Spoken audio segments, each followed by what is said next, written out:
네, 이렇게 세금 탈루 의혹에 휩싸인 최순실, 정유라 두 모녀 이야기를 이어가도록 하겠습니다. 정책사회부의 최석호 차장 나왔습니다.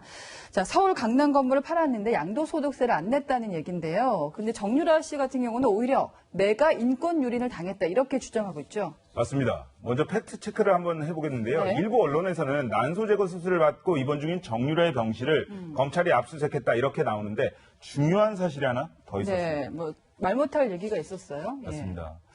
정유라는 지난 수요일에 난소 제거 수술과 함께 제왕절개로 네. 아이를 낳았습니다. 출산을 했죠. 그렇습니다. 정유라를 돕고 있는 정준길 변호사에 따르면요. 네. 출산 후에 몸조리를 하고 있던 정유라의 병실에 검찰이 다짜고짜 들이닥쳐서 휴대전화를 압수해갔다. 이렇게 네. 말했습니다. 출산을 했는데 검찰이 들어왔다. 조국 전 장관 일가 수사하고 자기 일을 좀 비교하기도 했어요. 네, 조국 일가 수사가 인권 침해라면 네. 나는 인권 유린을 당했다. 지금은 24살이 된 정유라의 말입니다. 네. 압수수색 당시에 검사 1명하고 남성 수사관, 여성 수사관이 각각 1명씩 들어갔어요. 그런데 그때 정유라가 신생아한테 젖을 물리려고 했다는 겁니다. 그래요? 예. 예, 근데 굳이 남성 수사관까지 병실에 들어온 것을 이해할 수 없다. 이러한 지적을 했습니다. 네. 저도 출산을 해봤기 때문에 굉장히 당황스러운 상황이었을 것 같은데 검찰은 뭐라고 하나요? 네, 검찰은 예. 병실 문 밖에서 정유라가 옷을 갈아입을 시간을 충분히 줬다. 그리고 문을 열어준 것도 정유라다. 이렇게 반박을 했습니다. 네. 최순실 씨도 그렇고 정유라 씨도 그렇고 이제 논란이 일 때마다 요즘에는 조국 전 장관 일가 얘기를 계속합니다. 뭐 이유가 있겠죠. 네, 프레임을 만드는 것으로 보여요. 프레임이요? 예. 최순실하고 정유라, 정경심 교수하고 딸 사이에는 공통점이 하나 있습니다. 네. 우리 사회에서 굉장히 민감한 입시 비리 의혹과 관계가 돼 있다는 건데요. 얼마 전 최순실은 이렇게 이야기를 했습니다. 옥중 편지를 통해서 네. 우리 딸은 덴마크에서 마약쟁이들과 옥살이를 했는데 조국 딸은 프리패스다. 네네. 이렇게 주장을 했습니다.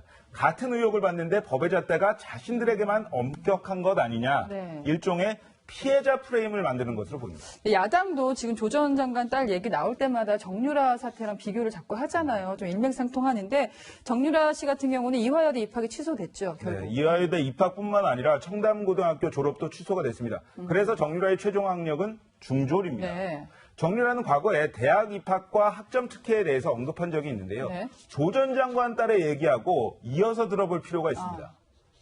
네, 저는 학교를 안 갔기 때문에 입학 취소는 당연히 인정을 하고요. 저는 제 전공이 뭔지 격앙되어 있네요. 네, 저는 한국에 한 번도 강제 대학교에 송환됐을 가고 당시인데요. 싶어한 적이 없었기 때문에 취재진 저렇게 많은 걸 저는 입학 몰랐겠죠. 취소에 드릴 말씀이 없고 21살 때죠, 내가. 예, 맞습니다. 저는 고졸돼도 최근에. 상관없다고 생각하고 있습니다. 시험은 다시 치면 되고 30에 의사가 못 되면 40에 되면 된다고 생각합니다. 근데 이제 어머니가 하지 않은 일로 네. 저 때문에 책임을 지는 것은 견딜 수가 없습니다.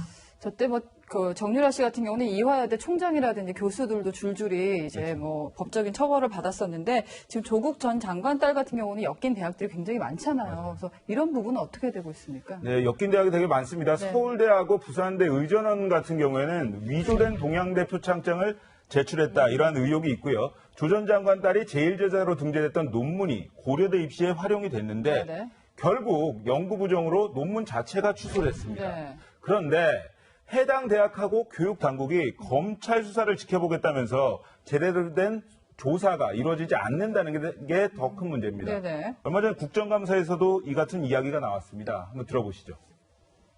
조국 딸은 같은 편이라서 보호해야 되고 정유라는 남의 편이라서 보호하지 말아야 되고 그게 말이 됩니까?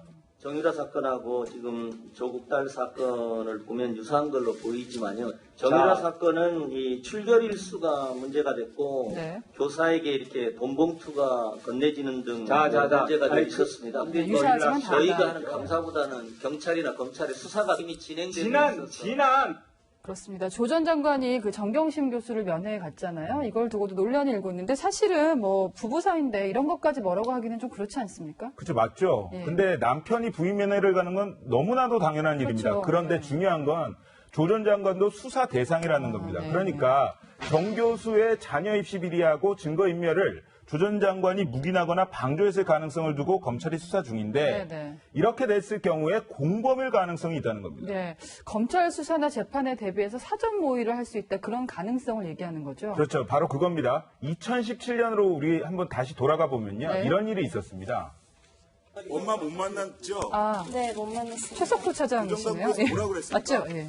지금 법률상 어머니 만날 수 없다고 그냥 그렇게 말씀하셨습니다. 엄마 만나고 싶어서 오셨던 건가요? 네, 그 검찰 공소장에 두 사람이 공범으로 적시가 돼 있어서 네. 면회를 허가하지 않았던 건데 조 전 장관의 정경심 교수 면회를 두고 뒷말이 나오는 이유이기도 합니다. 네. 왜 이쪽은 면회가 되고 이쪽은 안 되는지 그 차이점을 좀 알 수가 있네요. 자, 지금까지 백브리핑이었습니다.